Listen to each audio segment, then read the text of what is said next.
Morning students, कैसे हो आप। मैं आपकी हिंदी टीचर सोलंकी वैशाली। हम लोगों ने कल चैप्टर 4 कर्मयोगी लाल बहादुर शास्त्री के बारे में बात की थी। उसी का आधा भाग जो बाकी है वो आज हम लोग देखेंगे। तो बच्चों, कल हम लोगों ने जो बात की कि जो लाल बहादुर शास्त्री है वो बापू के जैसा जीवन जीते थे, गांधी जी जैसा। जो गांधी जी में से सादगी सरलता से रहते थे, वैसे ही लाल बहादुर शास्त्री के व्यक्तित्व में भी विनम्रता, सादगी और सरलता दिखाई देती थी। इसीलिए तो कई लोग कहते थे कि शास्त्री जी का जो व्यक्तित्व है वो बापू के अधिक करीब है। और कहना ना होगा कि बापू से प्रभावित होकर ही सन 1921 में उन्होंने अपनी पढ़ाई छोड़ दी थी। शास्त्री जी पर भारतीय चिंतकों डॉक्टर भगवान दास तथा बापू का कुछ ऐसा प्रभाव रहा कि वह जीवन भर उन्हीं आदर्शों पर चलते रहे तथा औरों को इसके लिए प्रेरित करते रहे। शास्त्री जी के संबंध में मुझे बाइबल की वह उक्ति बिल्कुल सही जान पड़ती है कि विनम्र ही पृथ्वी के वारिस होंगे।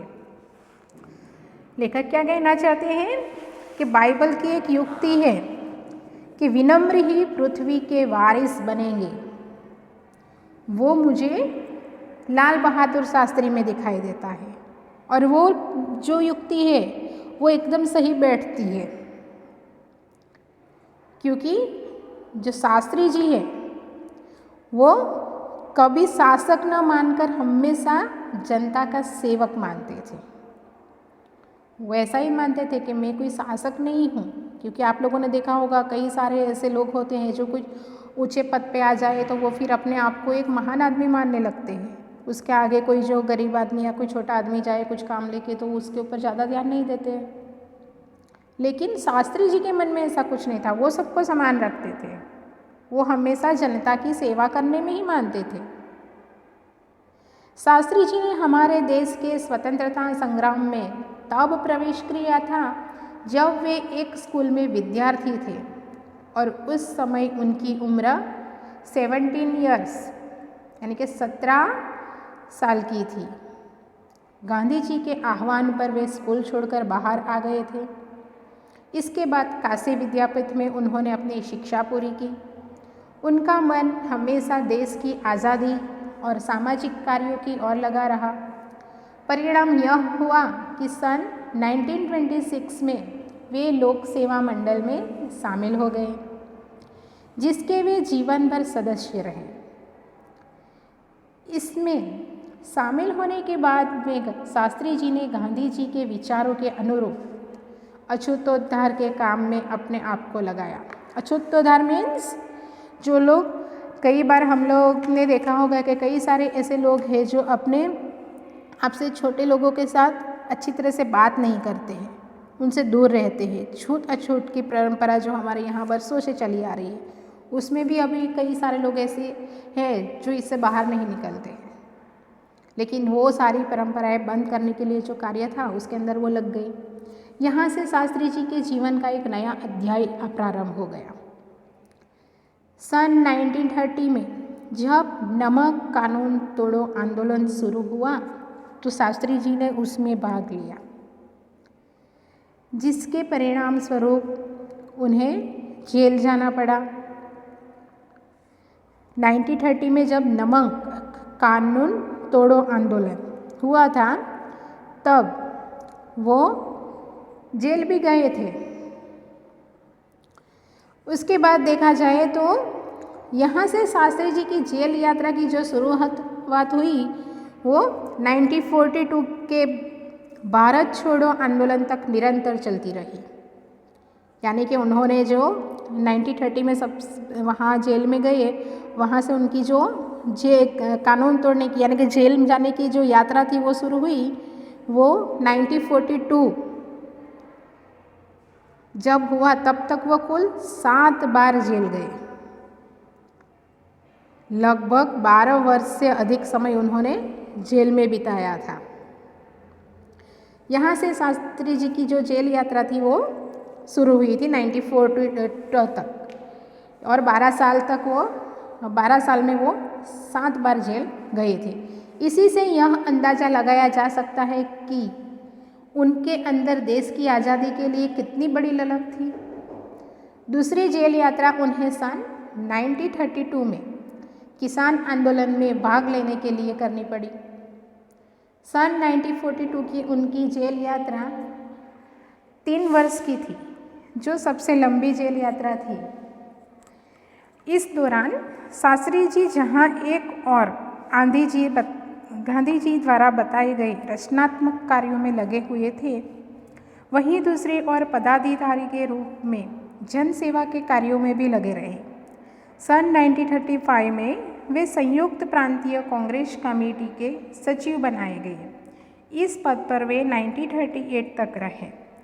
किसानों के प्रति उनके मन में विशेष लगाव था, इसलिए उनको सन 1936 में किसानों की दशा का अध्ययन करने वाली एक कमेटी का अध्यक्ष बनाया गया। पूरी लगन के साथ काम करके उन्होंने अपनी रिपोर्ट प्रस्तुत की, जिसमें जिम्मेदारी अनमोल पर विशेष जोर दिया गया।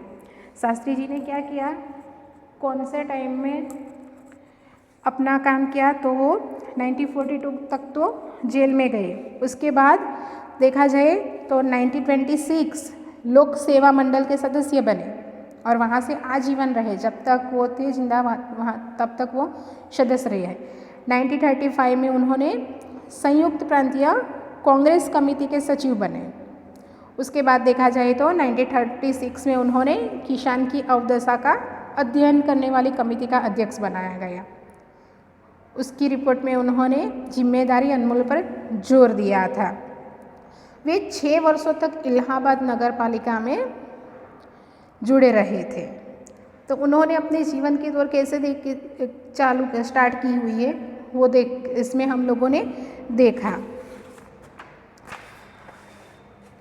इसके बाद के 6 वर्षों तक वह इलाहाबाद की नगर पालिका से किसी न किसी रूप में जुड़े रहे। मैं समझाता हूँ कि इस अनुभव ने भी शास्त्री जी के व्यक्तित्व और चिंतन को नागरिकों की समस्याओं से निकट के परिचित कराया। उनके पास ग्रामीण जीवन का अनुभव था। अब इसके साथ ही इलाहाबाद नगर पालिका के जन सेवा का भी अनुभव जोड़ दिया था। लोकतंत्र की इस आधारभूत इकाई में कार्य करने के कारण वे देश की छोटी छोटी समस्याओं और उनके निराकरण की व्यावहारिक प्रक्रिया से अच्छी तरह परिचित हो गए थे।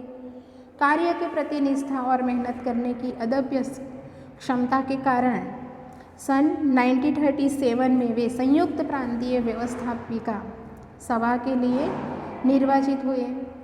सही मायने में यहीं से शास्त्री जी के संसदीय जीवन की शुरुआत हुई, जिसका समापन देश के प्रधानमंत्री पद तक पहुंचने में हुआ।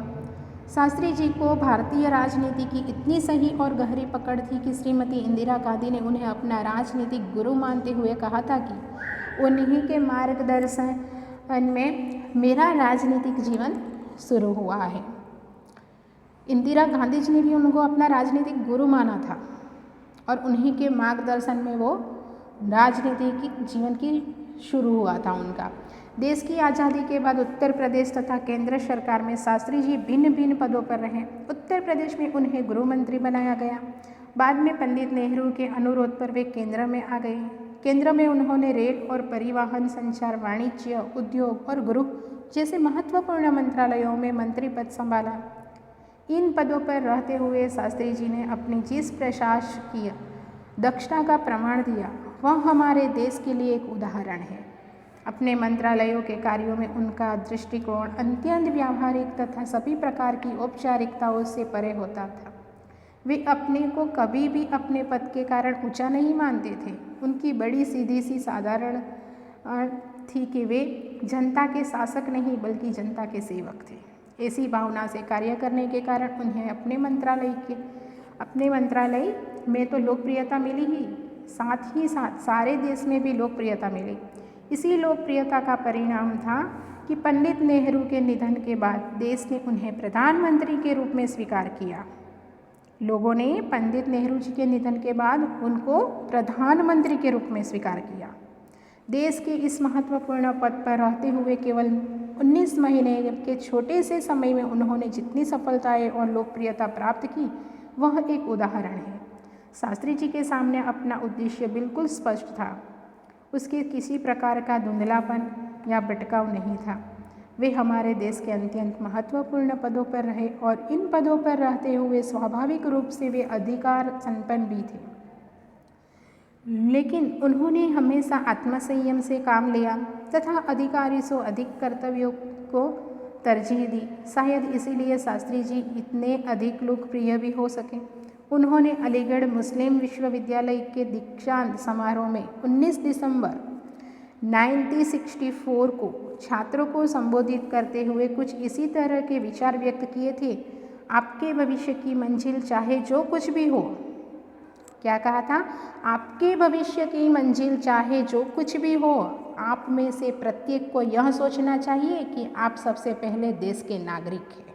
क्या सोचना चाहिए? सबसे पहले देश के नागरिक हैं। यह आपको संविधान द्वारा प्रदत्त कुछ अधिकार देता है, लेकिन इससे कुछ भी बोझ आता है, जिससे समझना चाहिए हमारा देश प्रजातांत्रिक है, जो निजी स्वतंत्रता देता है, लेकिन इस स्वतंत्रता का उपयोग एक व्यवस्थित समाज के हित में स्वेच्छा से लगाए गए प्रतिबंधों के तहत होना चाहिए। अधिकार, कर्तव्यों और आत्मसंयम के बारे में यह अत्यंत महत्वपूर्ण बात शास्त्री जी ने कही थी, जिसे आज याद रखने की ज़रूरत है।